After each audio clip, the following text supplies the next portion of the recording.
Have you ever stopped to think about the people around you? Are they truly bringing joy and balance into your life, or quietly draining your peace? Today, I'm sharing something that comes from a lifetime of experience. Wisdom you might not find in books but can change how you live the rest of your days. I'll talk about 6 types of friends you should consider letting go of to protect your inner harmony. Grab a pen and paper. You won't want to miss this. Friendships are one of the greatest treasures in life, especially as we grow older. A true friend lifts you up, brings comfort, and inspires you to live well. But not all friendships are like that, are they? Some relationships take more than they give, disrupt the peace you've worked so hard to achieve, and leave you questioning your worth. Stoic philosophy reminds us that life is too short to cling to relationships that harm our mental and emotional health. So let's dive into the kinds of friendships you need to reevaluate and how to handle them with grace. Imagine a friend who always seems to need something from you.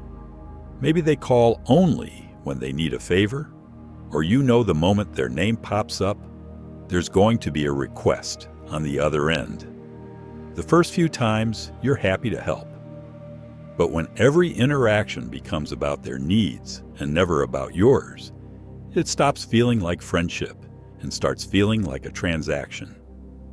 Stoicism teaches us that balance is key. Friendship should never be one-sided. A healthy relationship involves mutual respect and giving. If you find yourself always saying yes, it's time to gently set boundaries. It's not about refusing every request, but protecting your own energy. You might say something like, "I can't help this time, but I hope you find another solution." A true friend will respect that, and if they don't, it tells you everything you need to know. Have you ever been in a friendship where no matter what happens, you end up feeling guilty? That's the subtle but damaging art of gaslighting. They might blame you for things beyond your control or twist situations to make you doubt your own reality. A friend like this often hides their manipulation behind a facade of concern, saying things like, "I care about you, but you make everything so difficult." Stoic philosophy reminds us that while we can't control someone else's behavior, we can control how we respond. Start by observing their actions. Are their words consistent with their behavior? Do you feel uplifted or drained after spending time with them? If their patterns consistently make you feel less than, it's time to address it calmly. You might say, "I feel uncomfortable when I'm blamed for things that aren't my fault. I want this friendship to be based on mutual respect." If they dismiss your feelings, stepping away might be the healthiest option for your well-being. Have you ever felt like you're the only one keeping a friendship alive? You're always the one calling, texting, and arranging meetups. Without your effort, the relationship would fade into silence. Think about how exhausting that can be, not just physically, but emotionally too. Stoic wisdom tells us that true friendships thrive on mutual effort. When you're the only one making an investment, it's time to reflect. Ask yourself, how do I feel after spending time with this person? Am I uplifted or drained? If the imbalance becomes clear, consider addressing it. You might say, "I've noticed I'm always the one reaching out, and it makes me feel like this friendship isn't a priority for you." Their response will tell you whether they value the relationship enough to meet you halfway. Do you have a friend who always shifts the conversation back to themselves? No matter what you're going through, their problems, achievements, or feelings always take center stage. It's exhausting to be a supporting character in your own story. Think about this.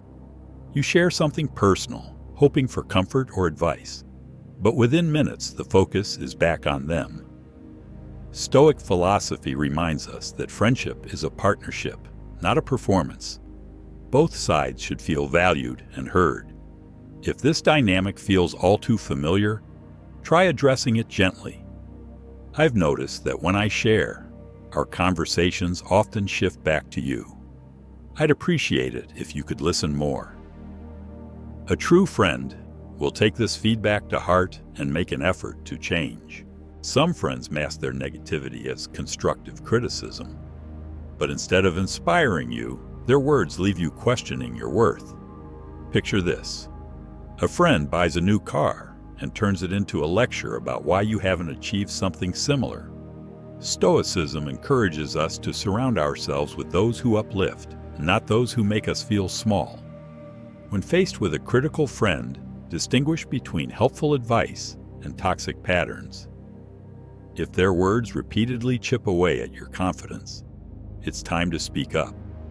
You could say, "When you say things like that, it makes me feel disrespected." If they dismiss your feelings, it's okay to prioritize your own well-being and step away. Finally, there's the friend who thrives on chaos. Every conversation is filled with gossip, conflict, or unnecessary stress. And over time, their chaos starts to feel like your chaos. Stoicism teaches us the value of peace, both internal and external. Protecting that peace means avoiding unnecessary turmoil. With a drama magnet, set clear boundaries. You might say, "I value our friendship, but I prefer to keep things peaceful. I hope you understand." If they continue pulling you into their chaos, stepping back might be your best option. Friendships are essential to a fulfilling life, but not all relationships are worth holding on to. By identifying these 6 types of friends, you can focus on building a circle that truly nurtures your peace and happiness. Stoic philosophy reminds us that your energy is precious. Spend it on people who lift you up, not weigh you down. Which of these types of friends have you encountered? Share your thoughts in the comments. You never know who your story might help. Thank you for listening, and remember, the friendships you keep should bring joy, not turmoil, into your life. If this video resonated with you, let me know in the comments. Share your experience, or just one word that describes a friendship you're rethinking. Your feedback inspires me to keep sharing wisdom that makes a difference. Don't forget to subscribe for more insights like these. And together, let's make the rest of life the best of life.